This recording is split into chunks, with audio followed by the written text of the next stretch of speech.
Magandang araw mga kaibigan. Bigyan natin ng reaction opinion itong article published sa Billionario News Channel. Title, Vice President Sara Impeachment Vote Threshold Right for Supreme Court Review, says Charter Framer. The constitutional dispute over the required votes to convict Vice President Sara Duterte is now ripe, hinog, for Supreme Court adjudication. Retired Supreme Court Associate Justice Adolfo Ascona said. Speaking on Billionario News Channel on Point program, Ascona backed the growing clamor for High Court intervention. It is at this time ripe already for a question to be raised in the Supreme Court on this voting threshold, sabi niya. The statement followed Senate Impeachment Court Presiding Officer Francis Escudero's remarks that 16 affirmative votes are strictly required for a conviction. Escudero maintained that two-thirds threshold despite the ongoing absence of detained Senators Barcoleta and Estrada, alongside the embattled and missing Senator Ronald Bato de la Rosa. Senator Panfilo Lacson subsequently noted that the institutional ruling effectively created a justiciable controversy appropriate for immediate constitutional evaluation by the judiciary. Ascona revealed that the 1987 Constitutional Commission carefully chose the specific language to prevent any arbitrary alteration on the absolute voting requirements.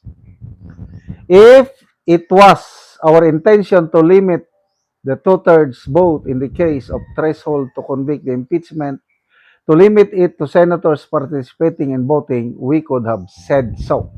Yun! Kasi isa siya sa sumulat. Kung ang intention sana namin ay ilimit namin kung ilan lang ang nandun sa impeachment court, di sinabi sana namin. Ni-specify. Kaya hindi namin ni-specify. Kasi ang intention namin, dapat of all members of the Senate, absent man o hindi.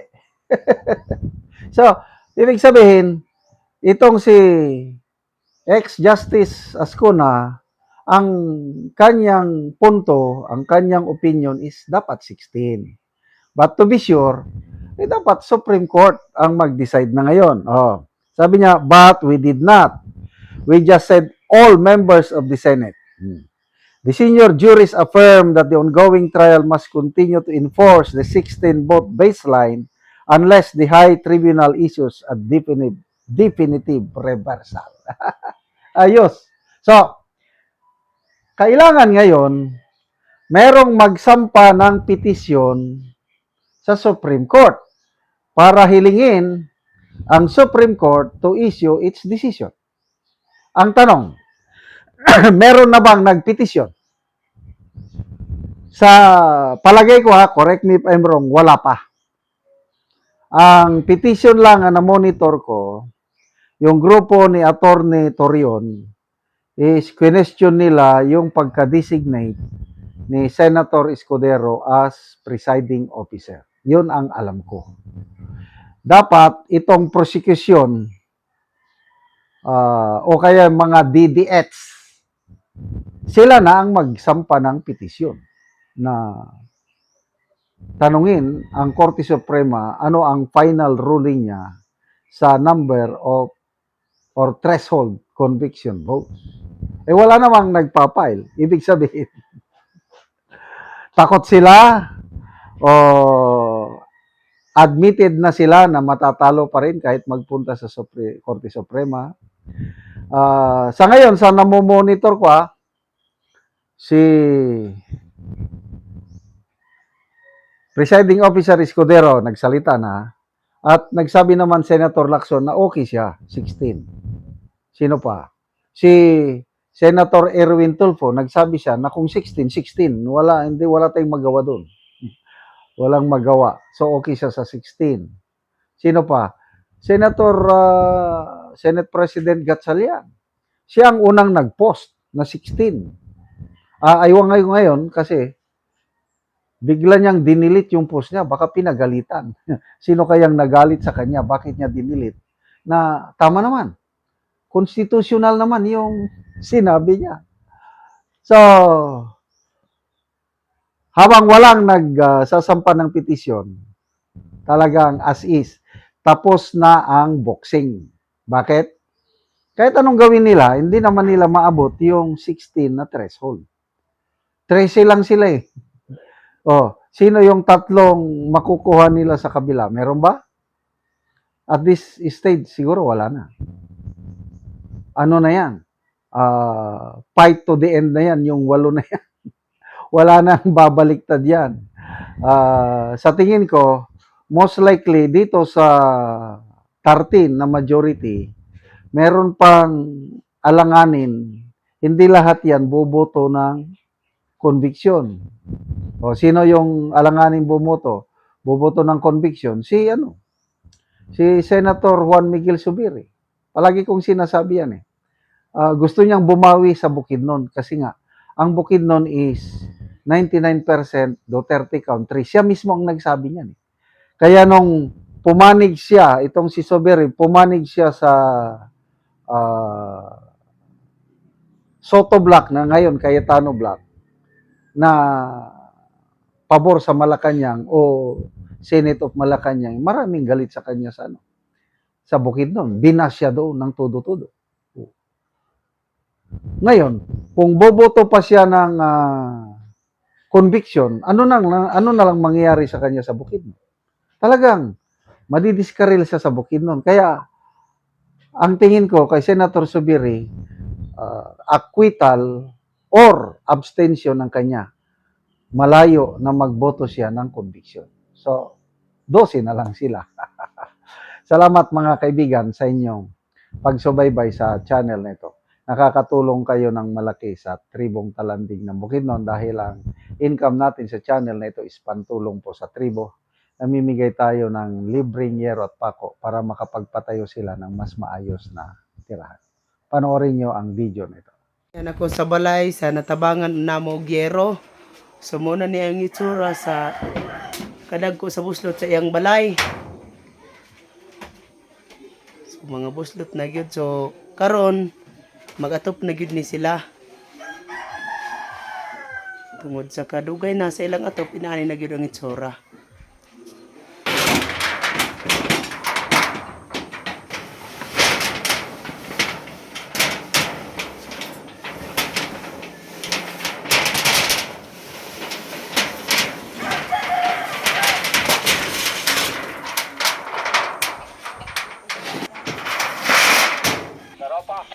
Karon mo na ni ang yero nga mong gihatag nga ilang iatop karon.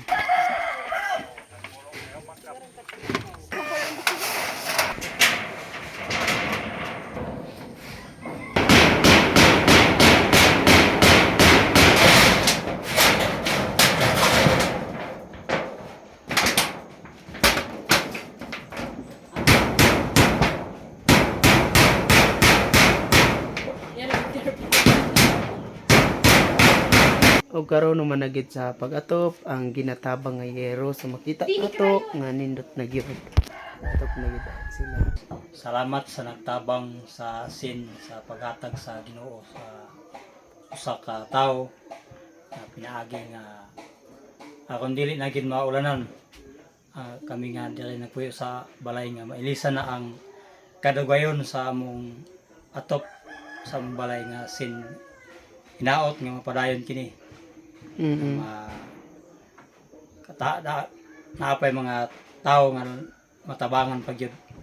So, mi sa sunod. so pila na to katuig ang imong atop Bali na pulo na to katuig ang akong atop sa akong balay niya. bago pa napulihan. Ay pag yun nailisan kay tungod sa kawadon. Dili ta kapaka-afford sa pagpalit sa sin. Oo, so salamat kaayo. Sa nagtabang ug sa Ginoo nga naghatag og instrumento nga matabangan ang sama sa mga tao. Sa balay sa tabangan og yero, so muna ni kadtong gitabang nga yero tungod kay kagahapon ulan man, so wala ko kaanhi, so ila na gyud gi atop dali-dali sila atop kay ulan man. at least nga dili daw sila maulanan. So muna ni katong gitabang nga yero nga nakaatop na gid sila. So napulihan na gid tong ilang atop nga ilang gitangtang nga mga buslot na. So nindot na sad kay nakaatop na sila sa gitabang. Salamat sa Ginoo nga gihatagan mi og sin nga nakaatop na gid mi, nakasilong na mi kay ang among balay wala na naman. Sa salamat mi sa naghatag sa sin. Naghatag salamat. Kagahapon tungod kay gaula naman, so nagdali-dali na mas pag-atop. Oh, kanay gabasa man mi. Oo, so excited kayo mga natagaan og yero. Excited mi kaayo kay kuan dili na mi karon mabasa og bisag dagan na kayong ulan. So, nagpasalamat mi sa Ginoo kay natagaan mi sin, nakaatop na mi, dili na mi mabasa. Nga taba nga sa matagan mi mautruan. Salamat kaayo. Salamat.